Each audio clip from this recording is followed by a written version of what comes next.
ఈ కాంగ్రెస్ పార్టీ నేను ఒక్కసారి చెప్తున్నా, ఇందిరాగాంధీ హిందువుని చేసుకోలేదు, రాజీవ్ గాంధీ హిందువుని చేసుకోలేదు, ప్రియాంక గాంధీ హిందువుని చేసుకోలేదు.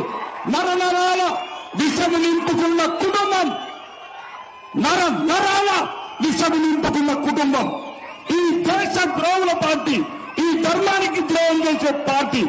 నా మాట నిజమైతే ఇక్కడనే ఈ బహిరంగంలో ఊరిపెట్టుకుంది ఇక్కడ.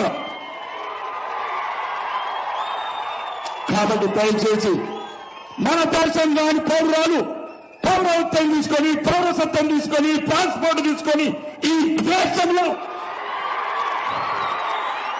ఈరోజు హిందువులను చంపడానికి కుట్రలు చేస్తున్న కాంగ్రెస్ నాయకులు, ఎక్కడి రక్తం, ఏ దేశం రక్తం, ఇటలీ రక్తం ఇండియా రక్తం ఎట్లా ఉంటుంది చెప్పండి రా మీరు ఒక్కడన్నా. ఇటలీ రక్తం ఇండియా రక్తం ఎట్లా ఉంది?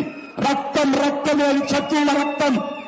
మన రక్తం భారత మాత రక్తం, భారత మాత రక్తం. అదే నరేంద్ర మోడీ ఈ రోజు దేశానికి రక్ష.